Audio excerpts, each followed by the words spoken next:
جس کی ساری زندگی ٹھوکروں میں گزر چکی ہو، اسلام اسے بھی مایوس نہیں کرتا، شفقت اور پیار کے لہجے میں پکارتا ہے حق تعالی کی بارگاہ رحمت کی طرف، ادعونی استجب لکم قال ربکم ادعونی استجب لکم ان الذین یستکبرون عن عبادتی سیدخلون جہنم داخرین۔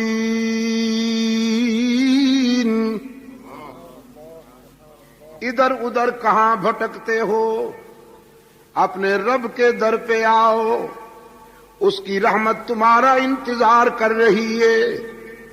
لیکن ہم گناہگار جو ہیں، ہمارا سٹائل دوسرا، ہماری زندگی اور، اس کے در پہ دامن پھیلانے کے لیے تو مخصوص انداز چاہیے ہوگا۔ قرآن کہتا ہے بالکل نہیں، اس کے در پہ کوئی بھی آ جائے وہ رب العالمین ہے، کوئی رب المسلمین تو نہیں ہے، صرف رب الاولیاء والمتقین تو نہیں ہے، صرف وہ رب العالمین ہے۔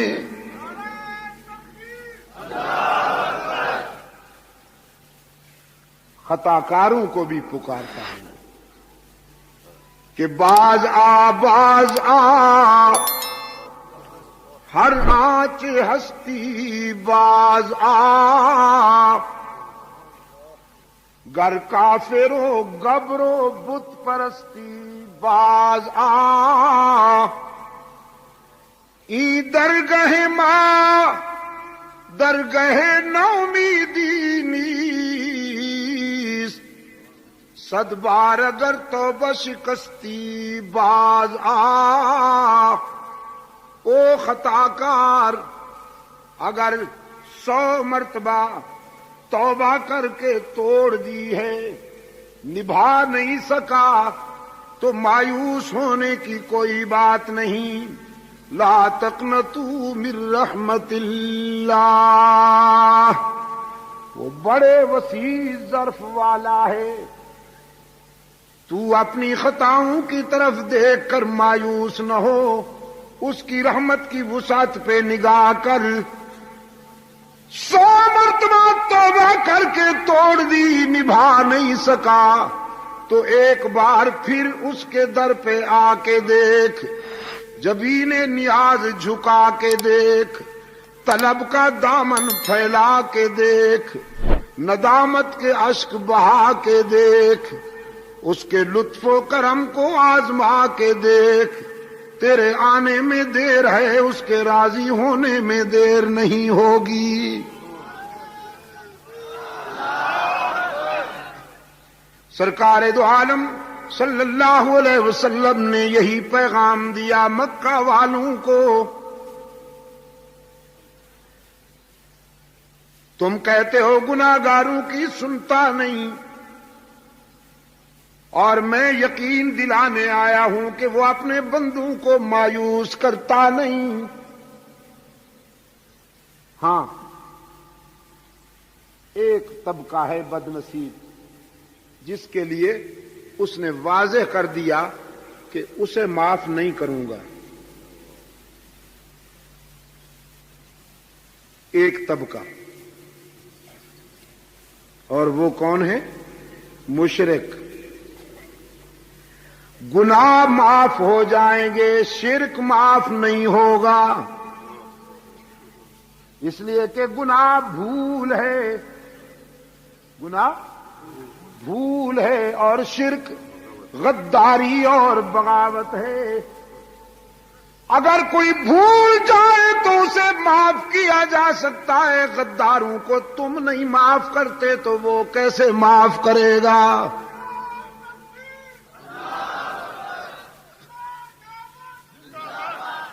خاتون خانہ اگر سالن میں نمک زیادہ ڈال دے تو معاف ہو سکتا ہے کہ نہیں؟ تو بہت آہستہ آہستہ جواب دیا. توبہ توبہ توبہ. آپ کے بچوں کی خدمت کرتی ہے وہ بیچاری, سارا دن کچن میں رہتی ہے,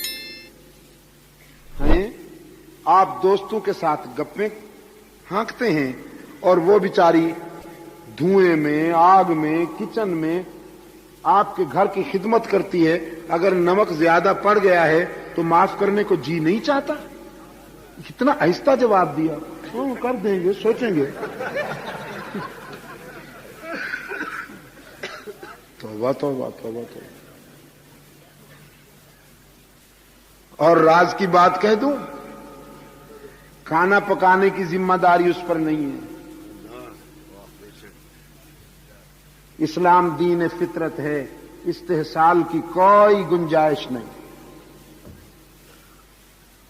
آپ کی زندگی کے ساتھ جو خاتون رفاقت کرتی ہے نکاح کے بندھن میں آ کر, اسلام نے اس کو پابند نہیں کیا کہ تو نے کھانا بھی پکانا ہے. اگر وہ کہے کہ طبیعت ٹھیک نہیں اور میں کھانا نہیں بنا سکتی, آپ مجبور نہیں کر سکتے. اسلام کہتا ہے خادمہ کا انتظام کیجیے. یہاں تک کہ اسلام کسی عورت کو اس کے لیے بھی مجبور نہیں کرتا کہ وہ آپ کے بچے کو دودھ پلائے. جی ہاں, اگر وہ کہے کہ میں نہیں پلاتی ہوں تو آپ مجبور نہیں کر سکتے. یہ تو اس کا احسان سمجھیے کہ وہ بیچاری صبح سے شام تک آپ کے کچن کو آباد کرتی ہے. اور ذرا نمک زیادہ پڑ گیا اور عبد المجید ندیم شاہ صاحب نے پوچھ لیا تو ہاں سوچیں گے, آہستہ آہستہ جواب دیتے ہیں. نمک زیادہ پڑ جائے معاف ہو سکتا ہے کہ نہیں ہو سکتا؟ جزاکم اللہ, شکر گزار ہوں. مرچیں زیادہ پڑ جائیں معاف ہو سکتا ہے نا؟ ہو سکتا ہے, ہو سکتا ہے. آپ کا نیا کوٹ استری کرتے ہوئے جلا ڈالے, معاف ہو سکتا ہے کہ نہیں؟ ہو سکتا ہے. انسان جو ہوا غلطی ہو سکتی ہے نا, ہو سکتی ہے. انسان جو ہوا, اچھا کبھی کبھی غلطیوں کا بڑا عجیب نتیجہ نکلتا ہے.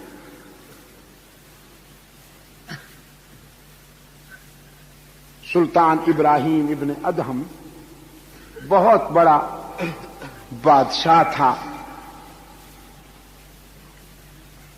بڑے خدم و حشم رکھتا تھا, شاہی تمطراق اور آن بان تھی. محل میں جو خادمہ اس کا بستر بچھاتی تھی, ایک دن بستر بچھاتے بچھاتے سو گئی. شاہی بستر کی نرمی اور گداز محسوس ہوا تو پتھر پہ لیٹنے والے جسم کو نیند آ گئی شاہی بستر پر. ابراہیم ابن ادہم آیا, بڑا متکبر بادشاہ تھا. اس نے اپنے بستر پہ لونڈی کو اور جھاڑو دینے والی, صفائی کرنے والی خادمہ کو سوتے ہوئے دیکھا تو فرط غضب میں جو چابک ہاتھ میں تھا اٹھا کے 4-5 جڑ دی. وہ ہڑبڑا کے اٹھ بیٹھی, پہلے روئی پھر ہنس دی. ہنس دی تو ابن ادہم نے پوچھا کہ ہنسنا سمجھ میں نہیں آیا, رونا تو سمجھ گیا ہوں, چابک مارے ہیں میں نے, ہنستی کیوں ہو؟ وہ کنیز کہنے لگی روئی تو اس لیے ہوں کہ تیرے چابک نے میری چمڑی ادھیڑ ڈالی ہے. بالکل ٹھیک ہے, اس نے رلایا ہے مجھے, لیکن ہنس اس لیے رہی ہوں کہ میں یہاں 4-5 لمحے بستر پہ سوئی ہوں مجھے تو اس کی سزا نقد 4-5 چابک مل گئی ہے. جو ساری زندگی سو رہا ہے پتہ نہیں اس کو کتنی مار پڑے گی.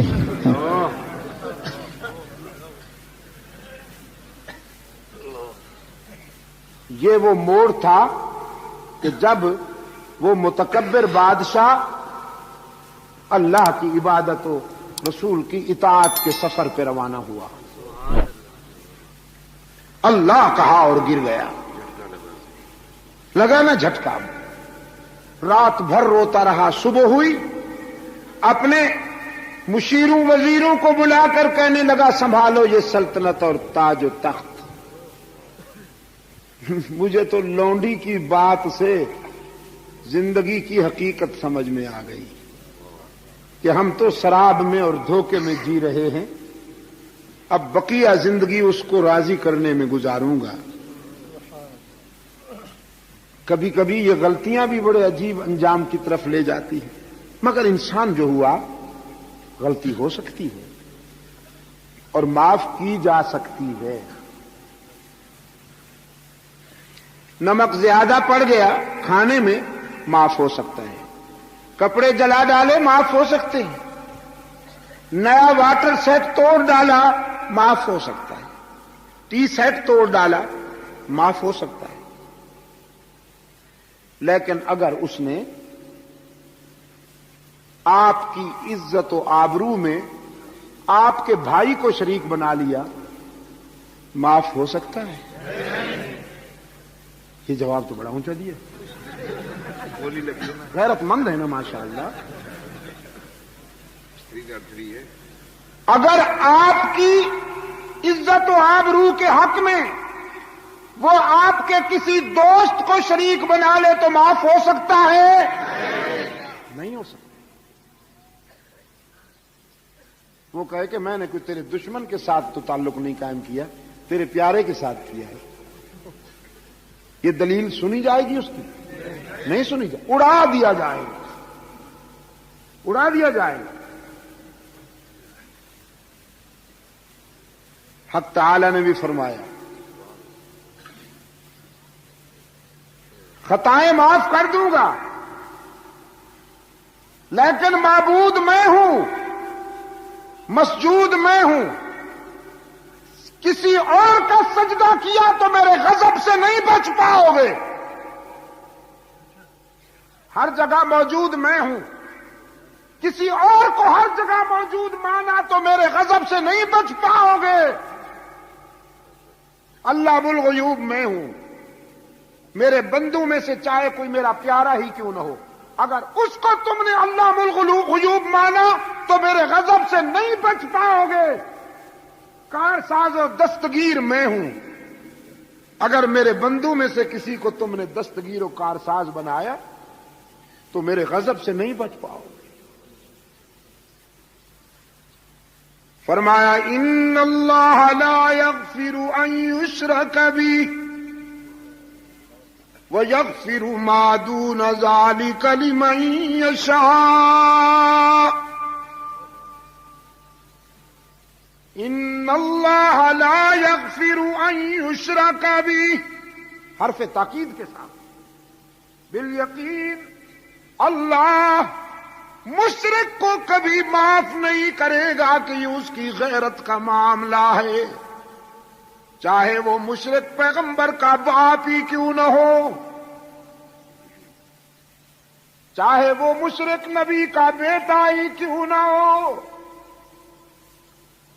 نبی کا بیٹا اور نبی بھی وہ جس نے کم و بیش 950 سال اللہ کی توحید بیان کی ہے. کانٹوں پہ چل کر, 11ویاں کھا کر نہیں, پتھر کھا کر,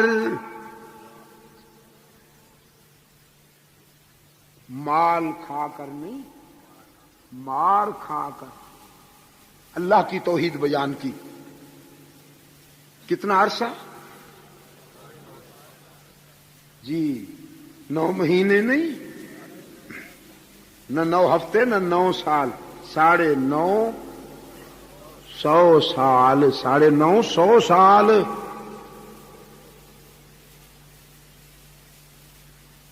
اور پھر صرف مسجد میں بیٹھ کر نہیں، گلیوں میں جا کر، صحراؤں میں جا کر، میدانوں میں جا کر قرآن کہتا ہے ربی انی دعوت قومی لیلا ونہارا فلم یزدہم دعائی الا فرارا۔ میرے رب، میں نے دعوت و تبلیغ کے سفر میں دن رات ایک کر دی، میں راتوں کے اندھیرے میں بھی ان کے پاس پہنچا، دن کے سویرے میں بھی ان کے پاس پہنچا، خلوص و انہماک کے ساتھ میں نے تیرا پیغام پہنچایا، لیکن ان کی شقاوت کا کیا علاج کروں، ان کی شقاوت بڑھتی جا رہی ہے۔ اب میرا خیال یہ ہے کہ آپریشن ضروری ہے۔ بعض بیماریاں اس سے ٹیبلٹ سے، مکسچر سے ٹھیک نہیں ہوتی نا۔ جو عضو زیادہ خراب ہو جائے پھر اسے ناسور کو تو کاٹنا پڑتا ہے نا، ناسور کو کاٹنا پڑتا ہے۔ وہ جسم میں پیدا ہو جائے یا قوم میں، اس کو کاٹنا پڑتا ہے۔ الہ العالمین، یہ ناسور بن گئی ہے بیماری، آپریشن ہو جائے۔ آپریشن کا پروگرام بنا، رب العالمین نے فرمایا سیلاب بھیج رہا ہوں عذاب بنا کر۔ جو پانی ضروریات زندگی میں سب سے زیادہ اہم ہے ہوا کے بعد، وہی پانی موت کا پیغام بن کر آ رہا ہے۔ ہلاکت سیلاب کی صورت میں آ پہنچی، بیٹا ہلاک ہونے والوں میں شامل ہے۔ درد دل کے ساتھ پہلے بیٹے کو دعوت دی، یا بنیا ارکب معنا ولا تکن مع الکافرین، لخت جگر آجا میرے سفینے پر، بدبختوں کا حامی نہ بن۔ لیکن عزیز دوستو، جب شقاوت عروج پہ ہو تو پیغمبر کی دعوت بھی دل میں نہیں اثر کرتی۔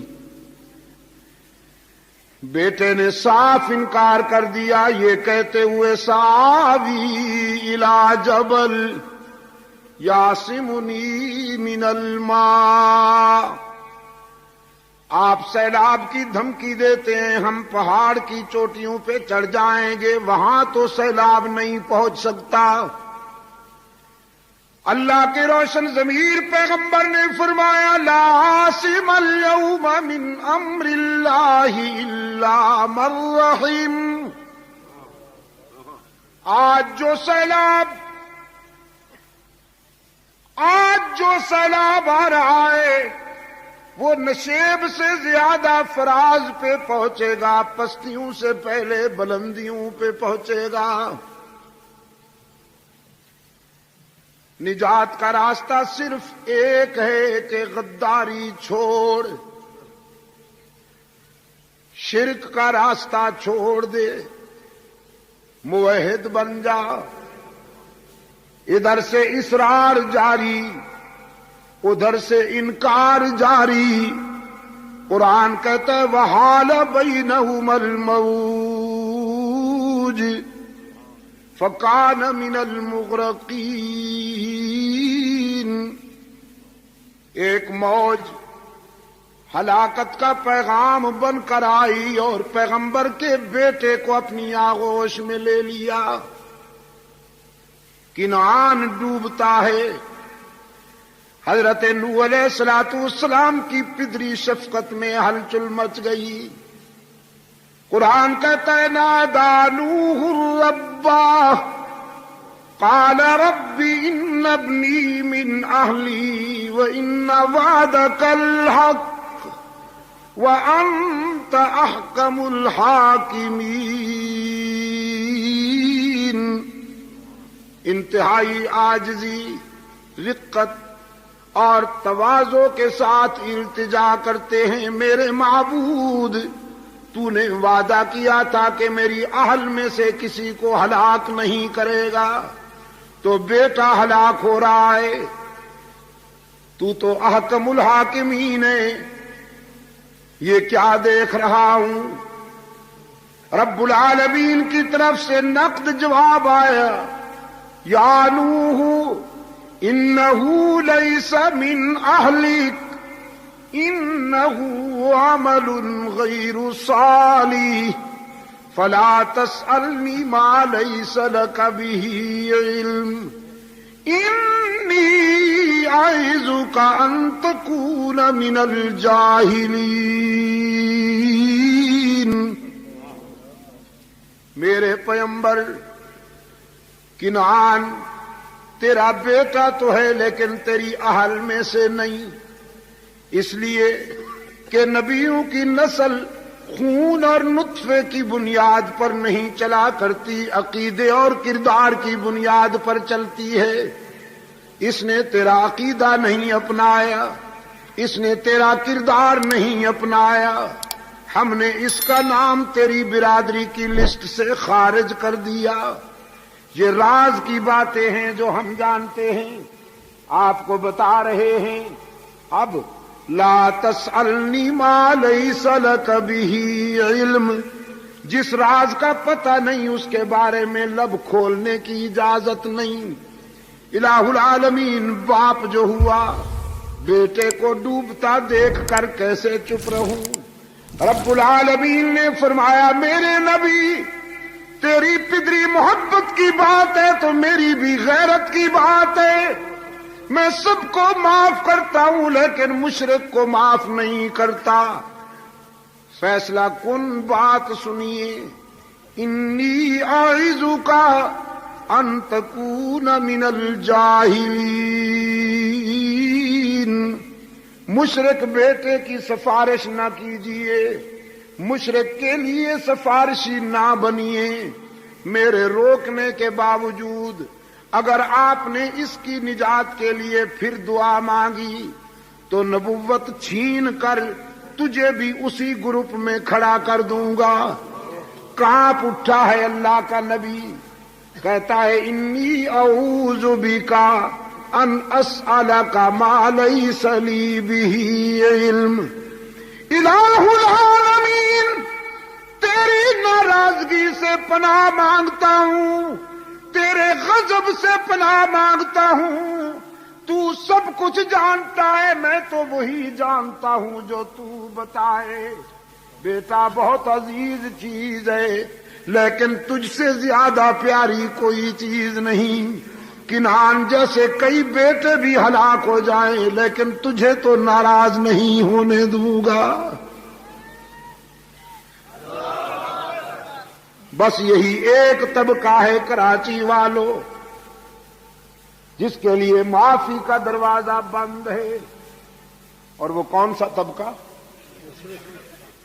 بھی کا مریض،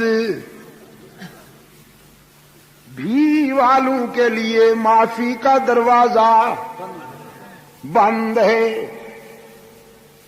کون؟ بھی والے۔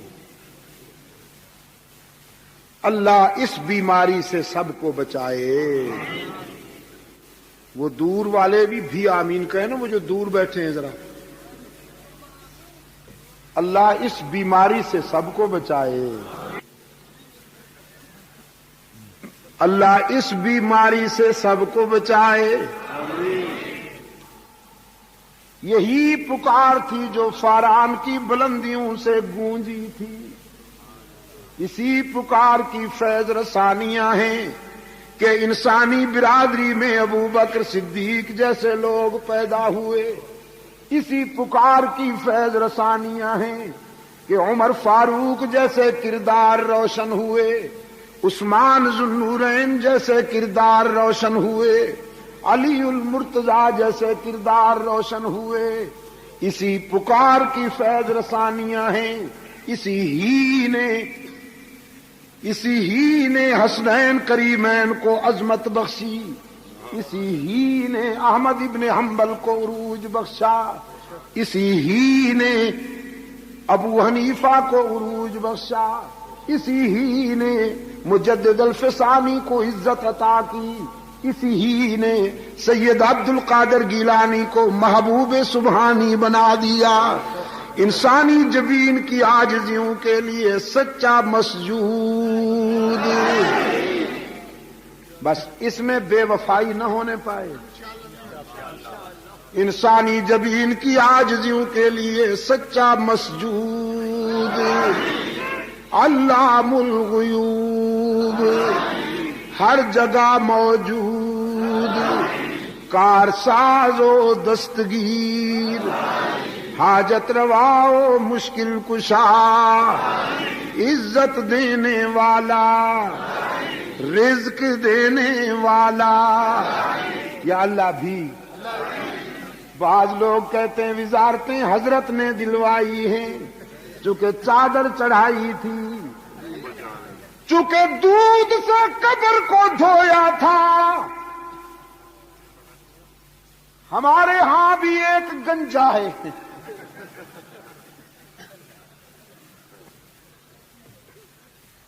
اس کا بیان آیا تھا پنجاب کے اخبارات میں، میں تو بڑا گناہگار ہوں، بس مجھے جو کچھ بھی ملا ہے حضرت داتا گنج بخش کے کرم سے ملا۔ اب کھسک رہی ہے کرسی، کھسک رہی ہے نیچے سے، بہت سے جا چکے، باقی جو ہیں تیار بیٹھے ہیں،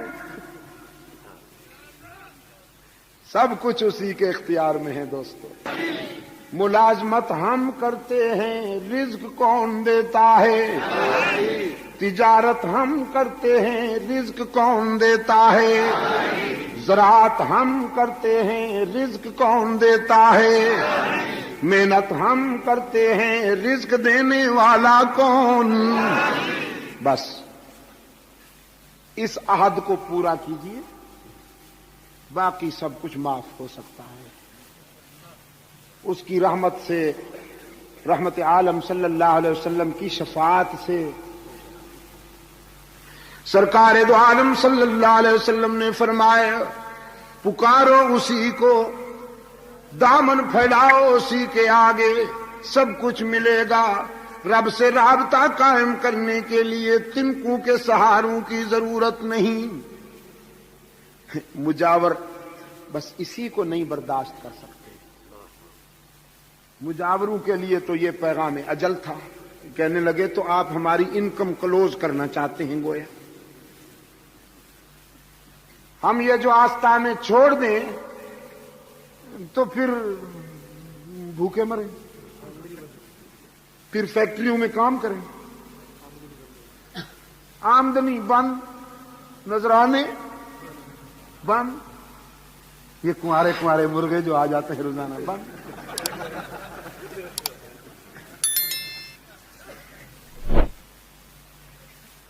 کمپرومائزنگ کے لیے فارمولہ بھیجا، دیکھو جیو اور جینے دو کی پالیسی پہ عمل ہونا چاہیے۔ آپ کچھ نرم ہو جائیے، کچھ ہم نرم ہوتے ہیں، پھر آپ جو چاہیں ہم سے منوائیں، بس تھوڑی سی ہماری بزنس چلنے دیجئے، یہ سلسلہ چلنے دیجئے، نذرانے آنے دیجئے۔ اب ساتا ہے، جمعراتا ہے، 40واں ہے، کوئی مرے صحیح، حضرت صاحب کی انکم شروع۔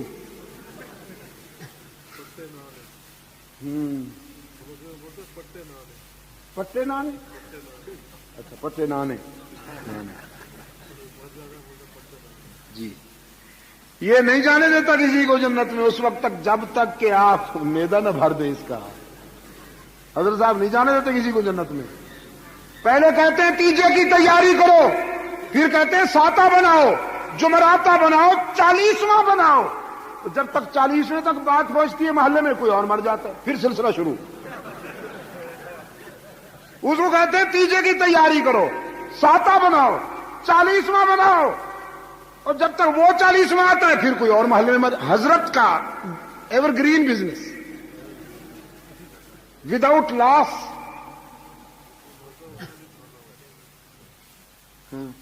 جس بیچارے کا کوئی مر جاتا ہے حضرت صاحب اسی کی جیب کاٹتے ہیں. یا اللہ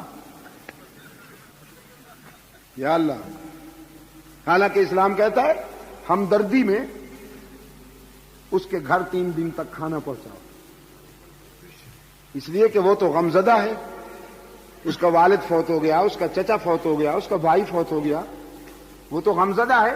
تو محلے والوں کو چاہیے کہ از راہ اخوت، از راہ انسانی ہمدردی اس کے گھر میں کھانا پہنچائیں. حضرت صاحب کہتے ہیں سب سے زیادہ غمزدہ میں آپ ہوں. بس مجھے ہی سب کچھ پہنچاؤ. یہی تو ہے اس کا رنگیلا دین جو صرف یہاں اس نے بنا رکھا ہے. عرب میں نہیں ہے نا یہ باتیں.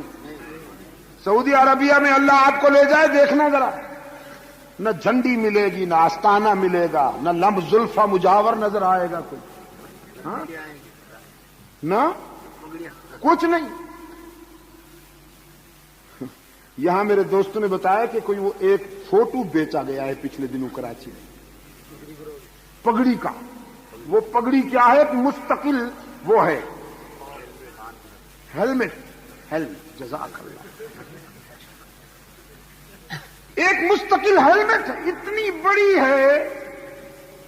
سرکار دو عالم صلی اللہ علیہ وسلم کی دستار مبارک کے متعلق جو تصور آیا ہے سیرت طیبہ میں، حضور کی حیات طیبہ کے مطالعے میں، وہ نفیس ہوا کرتی تھی بابو، پورا تھان نہیں ہوا کرتا تھا، وہ نفیس پگڑی ہوا کرتی.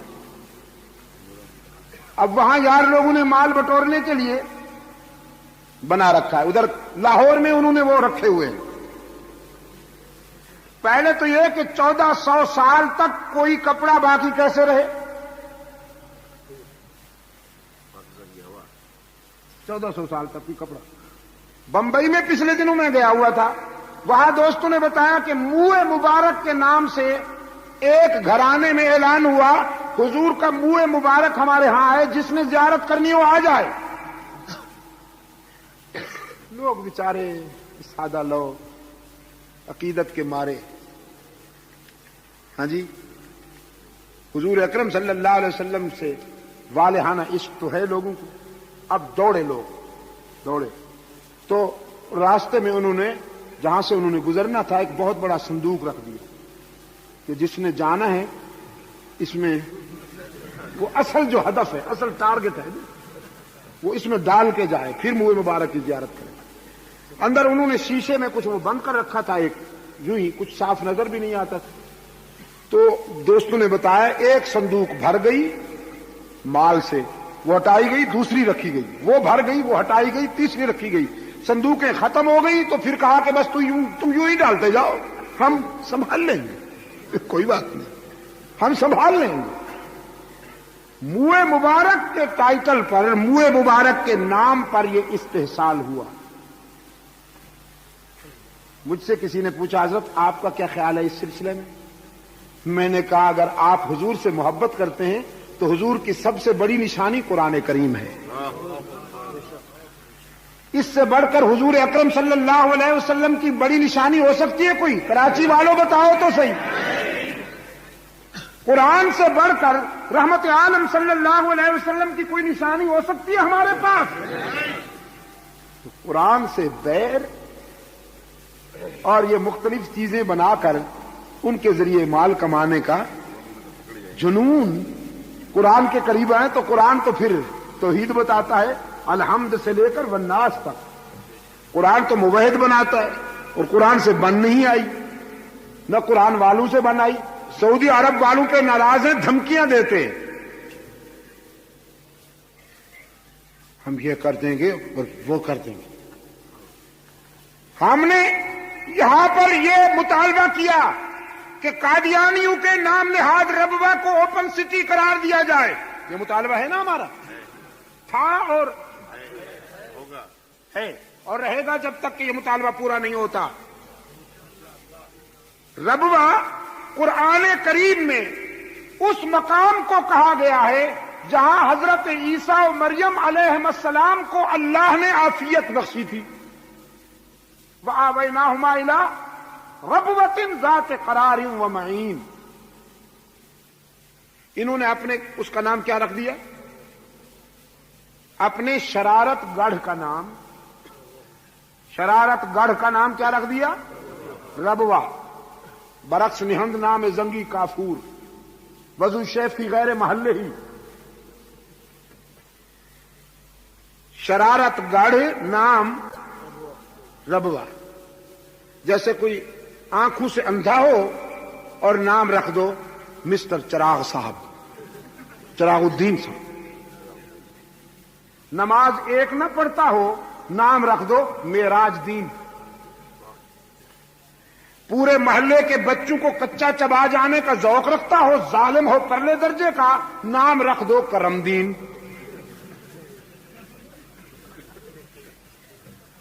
کوئی کرم دین بیٹھا ہے تو ناراض نہ ہو جائے، میں ایک بات کر رہا ہوں۔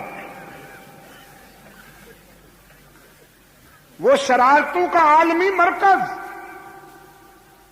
جس طرح کے اسرائیل کا تل ابیب ہے، اسی طرح پر برے صغیر میں قادیانیوں کا یہ مرکز ہے، جہاں عالم اسلام کے خلاف عالمی سازشیں تیار ہوتی ہیں، مسلمانوں کے سیاسی انہدام کے لیے، انحطاط کے لیے پروگرام ترتیب دیے جاتے ہیں۔ کہاں اسے ربوہ کہا جا سکتا ہے؟ وہ تو کفر گڑھ ہے، شرارت گڑھ ہے، لعنت گڑھ ہے۔ جہاں قادیانی رہتے ہیں وہاں اللہ کی لعنت برستی ہے یا رحمت برستی ہے؟ وہاں لعنت برستی ہے، لیکن نام کیا رکھا ہے اس کا؟ ربوہ۔ ہم نے کہا اس کو کھلا شہر قرار دو، انہوں نے کراس ڈیمانڈ کی ہمارا کیس کمزور کرنے کے لیے، کراس ڈیمانڈ کی کہ مکہ مدینہ کو کھلا شہر قرار دو۔ آپ اس ڈیمانڈ کے زہریلے مضمرات پر غور کر سکتے ہیں؟ بھائی ہم نے اس لیے کہا کہ ربوے کو کھلا شہر قرار دو کہ وہاں عالم اسلام کے خلاف شرارتیں ہوتی ہیں، وہاں مرتد رہتے ہیں۔ کھلا شہر قرار دو اسے تاکہ ان کی سازشیں بے نقاب ہو جائیں۔ لیکن انہوں نے کہا مکہ اور مدینہ کو کھلا شہر قرار دو۔ میں آپ سے پوچھتا ہوں، مکہ اور مدینہ میں الیاذ باللہ ثم الیاذ باللہ نقل کفر نباشد سازشیں تیار ہوتی ہیں، یا مکہ اور مدینہ سے پوری دنیا انسانیت کے لیے رحمتیں بھیجی جاتی ہیں؟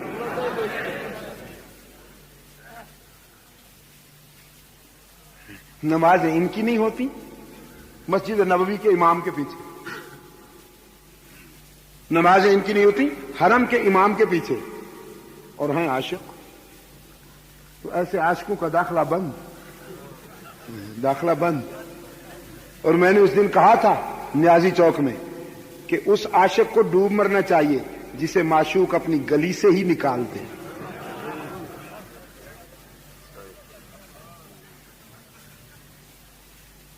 میرے عزیز دوستو، دھمکی دی سرکار دو عالم صلی اللہ علیہ وسلم کو مجاوروں نے کہ یا تو آپ ہمارا یہ بزنس چلنے دیجئے، ادروائز ہم آپ کو نقصان پہنچائیں گے، چلنے نہیں دیں گے،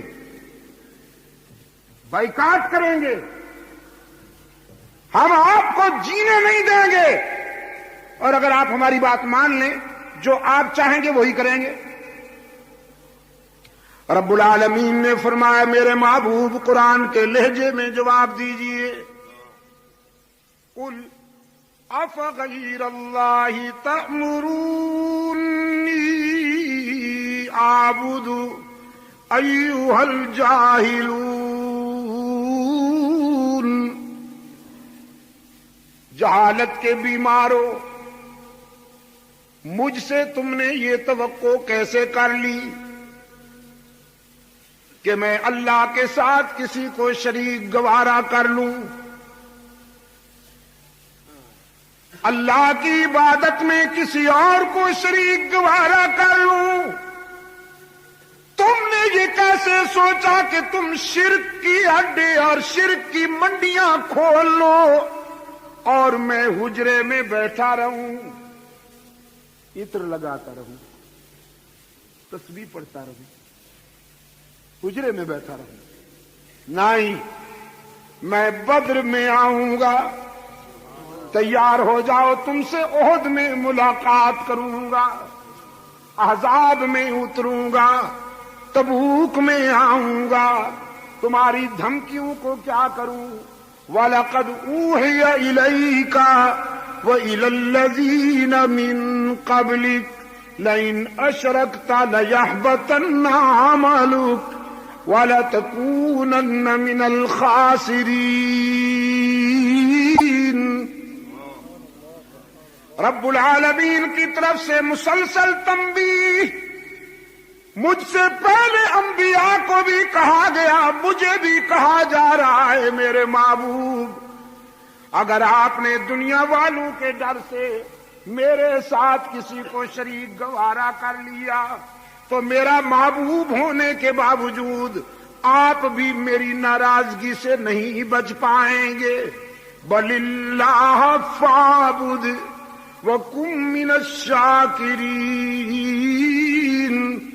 یہ بگڑتے ہیں تو بگڑنے دیجئے، یہ لڑتے ہیں تو لڑنے دیجئے، جو کچھ کر سکتے ہیں کرنے دیجئے، آپ وفا کیجئے، میں جزا دوں گا۔ عبادت میں میرے ساتھ کسی کو شریک نہ بنائیے، وفا کیجئے۔ سرکار دو عالم صلی اللہ علیہ وسلم نے مکہ والوں کو صاف صاف کہہ دیا،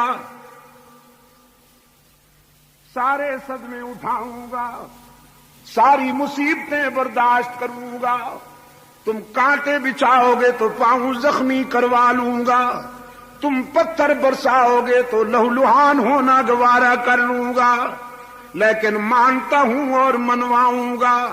انسانی جبین کی عاجزیوں کے لیے حقیقی مسجود۔ یہ ہے میرے آقا کا پیغام، میرے آقا کا یہ پیغام ہے۔ اللہ نے توفیق دی ہے شاہ ولی اللہ قافلے کے رضاکاروں کو، اللہ سلامت رکھے اس قافلے کو، اللہ ان رضاکاروں کی قدم قدم پہ نصرت فرمائے۔ آج پوری دنیا میں اللہ نے کام لیا، شرک کا تعاقب کرنے والے یہی، توحید کا پرچم لہرانے والے، تحفظ ناموس صحابہ کے لیے دن رات محنت کرنے والے یہی، تحفظ ختم نبوت کے لیے اپنی زندگیاں وقف کرنے والے یہی، باطل جس عنوان سے آئے اس کا مقابلہ کرنے کے لیے ولی اللہ قافلے کے رضاکار سر بکف کھڑے ہیں۔ اللہ ان کی مدد فرمائے، قدم قدم پر مدد فرمائے۔ رائے ونڈ میں انشاءاللہ عالمی اجتماع ہو رہا ہے 7، 8، 9 نومبر کو۔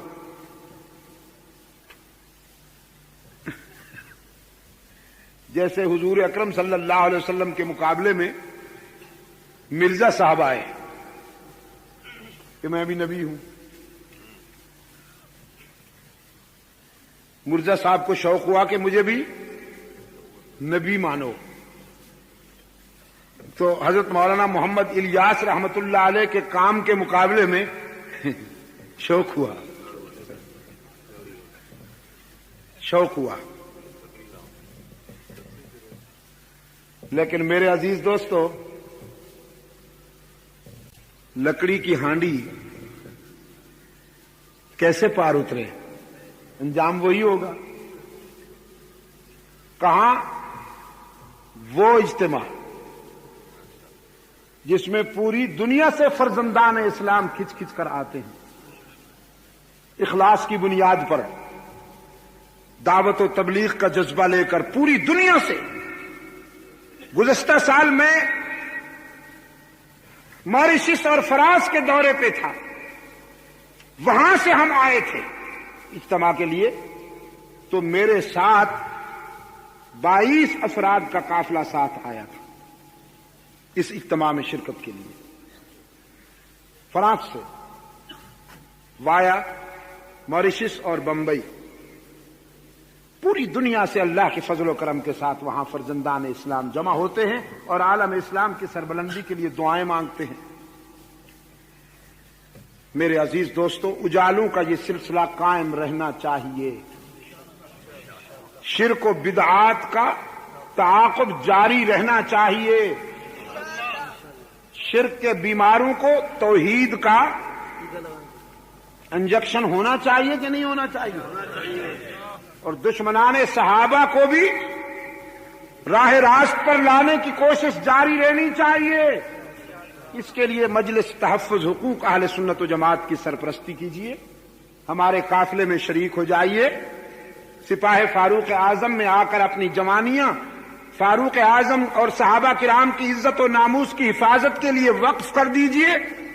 آج میں نے تربت میں بھی کچھ جوانیاں مانگی تھیں کہ مجھے ایسے جوان چاہیے جو اپنا شباب اللہ کی توحید، رحمت عالم صلی اللہ علیہ وسلم کی سیرت، صحابہ کی عزت و ناموس، حضور کی ختم نبوت، اہل بیت کی عظمت کے تحفظ کے لیے اپنا شباب وقف کر دیں۔ میں ایسے جوان ڈھونڈتا ہوں، تو ہزاروں کی تعداد میں وہ نوجوان کھڑے ہو گئے اور انہوں نے وعدہ کیا کہ آج کے بعد کوئی لیڈر ہمیں امریکی پروگرام کے فروغ کے لیے یا روسی پروگرام کے فروغ کے لیے استعمال نہیں کر سکے گا۔ آج کے بعد ہمارا شباب اور ہماری جوانی رحمت للعالمین کے ناموس کے تحفظ میں کام آئے۔ اللہ آپ کا حامی و ناصر ہو، میں اسی پر اکتفا کرتا ہوں۔ مزید ایسا بیان سننے کے لیے ہمارے چینل کو فالو کریں اور لائک کریں۔ شکریہ۔